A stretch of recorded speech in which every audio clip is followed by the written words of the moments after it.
Hello everybody, aqui é o Teacher Lucas, mais um XP Resolve de língua inglesa. Hoje, uma prova bem recente, Enem 2020 digital. Temos um textinho aqui, um anúncio, mas antes disso, vamos dar uma olhada no enunciado.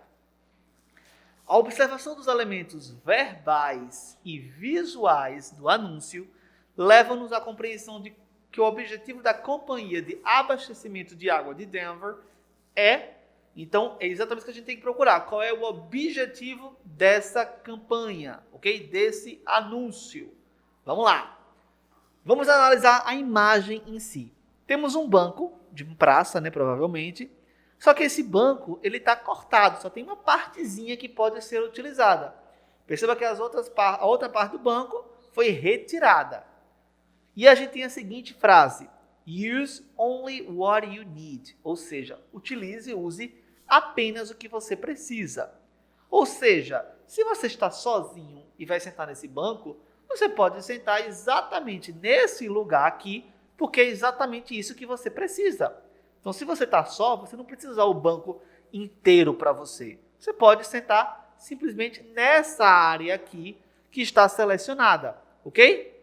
Deu para entender, deu para ter uma noção do que esse anúncio está querendo falar, né, pessoal? Quando a gente fala Denver Water, seria a companhia de abastecimento de água. Então, se a gente for relacionar o banco com a companhia de água, deu para entender um pouquinho o que a gente está falando sobre otimizar, sobre utilizar apenas a água que você precisa.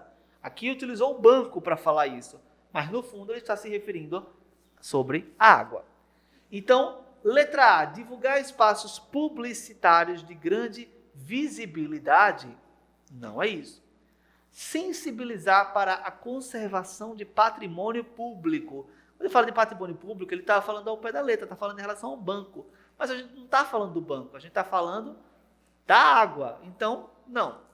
Apresentar uma forma mais econômica de fazer publicidade.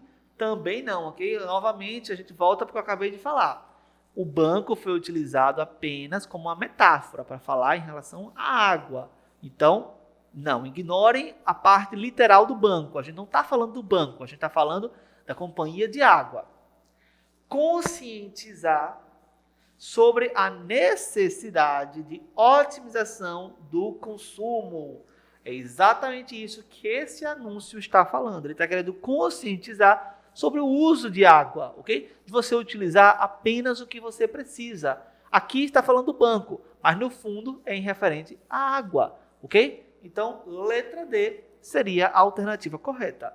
Letra E, denunciar possíveis danos decorrentes a atos de vandalismo. Novamente, aqui está se referindo ao banco, essa alternativa. Mas não é sobre o banco que o anúncio está falando. Ele apenas utilizou o banco, mas no fundo ele quer falar realmente sobre a companhia de abastecimento de água. Então, letra D, conscientizar sobre a necessidade de otimização do consumo seria a alternativa correta. Ok, pessoal? Esse foi mais um XP Resolve de língua inglesa. Espero que vocês tenham curtido e a gente se vê na próxima. Bye, bye, everyone.